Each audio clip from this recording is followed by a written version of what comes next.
Hi namaste, welcome back to my channel Meen trader. Forex മാർക്കറ്റിൽ എങ്ങനെ ഈസിയായിട്ട് ട്രേഡ് എടുക്കാം, അതും സ്കാൽപ്പിങ്ങിലാണ്.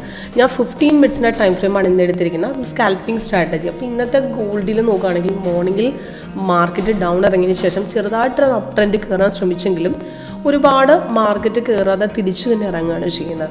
അപ്പം മാർക്കറ്റ് നമുക്ക് ബൈ ട്രേഡിലേക്ക് കയറുന്ന സമയത്ത് നമുക്ക് അവിടെ ബൈ എടുക്കണോ അതോ റിവേഴ്സ് അടിക്കാൻ സാധ്യതയുണ്ടോ നമുക്ക് പെട്ടെന്ന് തിരിച്ചറിയാൻ പറ്റത്തില്ല. അപ്പോൾ നമ്മുടെ software latest version 8.1 bar chart സ്ട്രാറ്റജിയാണ് സെറ്റ് ചെയ്തിരിക്കുന്നത്. അപ്പോൾ ഇതിൽ കുറച്ചുകൂടെ നമുക്ക് ഫേക്ക് റിവേഴ്സലുകളും സ്ട്രോങ് ബ്രേക്ക്ഔട്ട് ഐഡൻറ്റിഫൈ ചെയ്യാൻ എളുപ്പമാണ്. അതിന് ഇന്നത്തെ ഗോൾഡിൻ്റെയും ഇന്നലത്തെ ചാർട്ടും കൂടെ ഞാൻ 15 മിനിറ്റ്സ് കമ്പയർ ചെയ്തിട്ട് കാണിച്ചു തരാം. അപ്പോൾ വെള്ളിയാഴ്ച വന്ന ട്രേഡിൽ നമുക്ക് നോക്കുകയാണെങ്കിൽ 3 പ്രാവശ്യം ബ്രേക്ക്ഔട്ട് ചെയ്ത് മാർക്കറ്റ് സ്കാൽപ്പിംഗ് കയറിയിട്ടുണ്ട്. അതും സ്ട്രോങ് ബ്രേക്ക്ഔട്ടാണ്, അവിടെ തിരിച്ചറിയാൻ പാകത്തിലാണ് സോഫ്റ്റ്വെയറുടെ സിഗ്നൽ തന്നിരുന്നത്. അപ്പോൾ ഇന്നത്തെ ട്രേഡ് നോക്കുകയാണെങ്കിൽ ഇന്നത്തെ സിഗ്നൽസ് കൺഫേം ആയി ചെറിയൊരു ട്രേഡ് എന്നാൽ പ്രോഫിറ്റ് കിട്ടിയിട്ടുണ്ട്, ഫസ്റ്റ് ടാർഗറ്റ് അടിച്ചിട്ടുണ്ട്. എന്നാൽ സ്ട്രോങ് ബ്രേക്ക്ഔട്ട് എന്ന് പറഞ്ഞാൽ പിന്നെ വെള്ളിയാഴ്ചത്തെ ട്രേഡ് പോലെ നമുക്ക് കിട്ടിയിട്ടില്ല. പക്ഷെ അതിൻ്റെ ഇടയ്ക്ക് ഒരു അപ് ട്രെൻഡ് വന്നതും മാർക്കറ്റ് ഒരുപാട് കയറാതെ റിവേഴ്സ് പോകുന്ന സോഫ്റ്റ്വെയർ പറഞ്ഞു തന്നിരുന്നു, അവിടെ ട്രേഡ് എടുക്കരുതെന്ന് തന്നെ പറഞ്ഞു തന്നിട്ടുണ്ട്. അപ്പോൾ ഇന്നത്തെ ട്രേഡ് നിങ്ങൾക്ക് കണ്ടു കഴിഞ്ഞാൽ മനസ്സിലാവും, സിമ്പിളാണ്. ഇന്ന് 3 സിഗ്നലാണ് 15 മിനിറ്റ്സ് കിട്ടിയത്. നമുക്ക് 5-15 സ്കാൽപ്പിംഗ് ആണ് വരുന്നത്.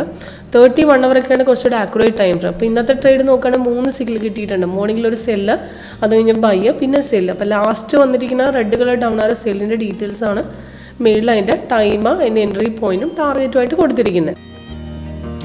ഈ ലാസ്റ്റ് വന്ന സിഗ്നലിൻ്റെ ഡീറ്റെയിൽസ് ആണ് മേളിൽ കൊടുത്തിരിക്കുന്നത്. ലാസ്റ്റ് നമുക്ക് ഈ സെല്ല് വന്ന അപ്പം തന്നെ കൺഫേംഡ് ആയിരുന്നു, കാരണം ഓൾറെഡി താഴെ നമുക്ക് റെഡ് കൊടുത്തിട്ടുണ്ട്, ക്യാൻഡിലും റെഡാണ്. അപ്പം തന്നെ നമുക്ക് ട്രേഡ് എടുക്കാമായിരുന്നു. അവിടുന്ന് മാർക്കറ്റ് നല്ല രീതിക്ക് താഴെയിറങ്ങി അപ്രോക്സിമേറ്റ് 23 വരെയൊക്കെ പോയിട്ടുണ്ട്. അപ്പോൾ ഒരു 7-8 പോയിന്റോളം നമുക്ക് പ്രോഫിറ്റിൽ നമുക്ക് ഓൾറെഡി കിട്ടിയ പോർഷനാണ്. ഇപ്പം മാർക്കറ്റ് കുറച്ചൊരു പുൾ ബാക്കാണ്, പക്ഷേ സപ്പോർട്ട് അടിച്ചു കഴിഞ്ഞാൽ ഇനിയും താഴെയിറങ്ങും. അപ്പോൾ ഓൾറെഡി ഫസ്റ്റ് ടാർഗറ്റ് ഇതിൽ ഹിറ്റ് ചെയ്തിട്ടുണ്ട്. താഴെ നോക്കുകയാണെങ്കിൽ ടാർഗറ്റ് 3 കൊടുത്തിട്ടുണ്ട്. ഫസ്റ്റ് ടാർഗറ്റ് ഇതിനകത്ത് ഹിറ്റ് ചെയ്ത പോർഷനാണ്.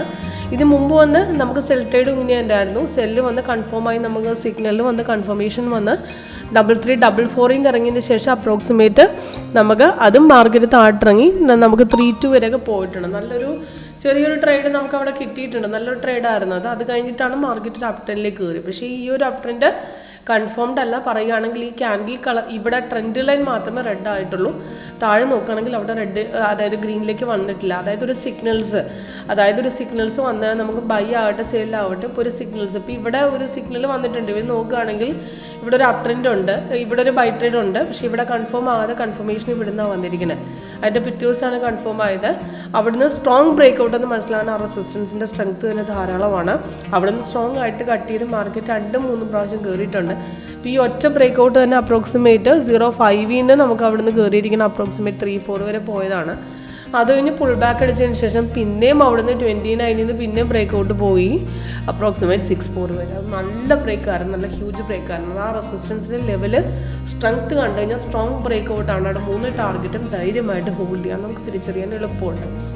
അപ്പോൾ ഇന്നത്തെ ട്രേഡ് സിഗ്നൽസ് കൺഫേംഡ് ആണ്, ബ്രേക്ക്ഔട്ടും പോകുന്നുണ്ട്. പക്ഷേ സ്ട്രോങ് ആയിട്ട് ഇന്നലെ, അതായത് ഫ്രൈഡേ വന്ന പോലത്തെ ഒരു ബ്രേക്ക്ഔട്ട് നമുക്ക് കിട്ടിയിരുന്നില്ല. അത് മാത്രമല്ല ഇടയ്ക്കൊരു അപ് ട്രെൻഡ് പോയിട്ട് അവിടെ കൺഫർമേഷൻ നമുക്ക് തന്നില്ല സോഫ്റ്റ്വെയർ. അവിടെ നിന്നൊരു റിവേഴ്സിന് സാധ്യതയുണ്ടെന്ന് കറക്റ്റായിട്ട് ഇൻഡിക്കേഷൻ അവിടെ തന്നിട്ടുണ്ട്. അതുകൊണ്ടാണ് കൺഫർമേഷൻ അവിടെ മാച്ച് ആവാൻ വരുന്നത്. നമുക്ക് നോക്കുകയാണെങ്കിൽ ഇന്നത്തെ ട്രേഡ് വെച്ച് നോക്കുകയാണെങ്കിൽ 2 ട്രേഡ് നമുക്ക് മോർണിംഗിൽ വന്ന സെല്ലും അത് കഴിഞ്ഞ് വന്ന സെല്ലും രണ്ടും സക്സസ്ഫുൾ ആയി, രണ്ടും നല്ല ട്രേഡാണ് കിട്ടിയിരിക്കുന്നത്. അപ്പോൾ നമ്മുടെ സോഫ്റ്റ്വെയർ പ്രകാരം ഒരു സിഗ്നൽസ്, അതായത് ഒരു സിഗ്നൽ കൺഫർമേഷൻ കിട്ടിയില്ലെന്നുണ്ടെങ്കിൽ അത് റിവേഴ്സിന് ചാൻസ് ആണ്. കൺഫർമേഷൻ ഉണ്ടെങ്കിൽ നമുക്ക് അപ്പം തന്നെ കൺഫർമേഷൻ വന്ന് ബ്രേക്ക്ഔട്ട്, അപ്പം തന്നെ കൺഫേം പോകുന്ന ട്രേഡുകൾ റെസിസ്റ്റൻസ് സ്ട്രോങ് ആണെങ്കിൽ നല്ല ബ്രേക്ക് ആവാൻ സാധ്യത കൂടുതലാണ്. ഓക്കെ, അപ്പോൾ ലാസ്റ്റ് വന്ന ട്രേഡ് അങ്ങനെയായിരുന്നു. സിഗ്നലിൽ പെട്ടെന്ന് കൺഫേം ആയ ഉടനെ ബ്രേക്ക്ഔട്ട് പോയി ഫസ്റ്റ് ടാർഗറ്റ് അടിച്ചിട്ടുണ്ട്. ഇപ്പോഴും കണ്ടിന്യൂഷൻ ആണ്. നെക്സ്റ്റ് സപ്പോർട്ട് അടിക്കണം, പിന്നെയും മാർക്കറ്റ് താഴെ പോകും.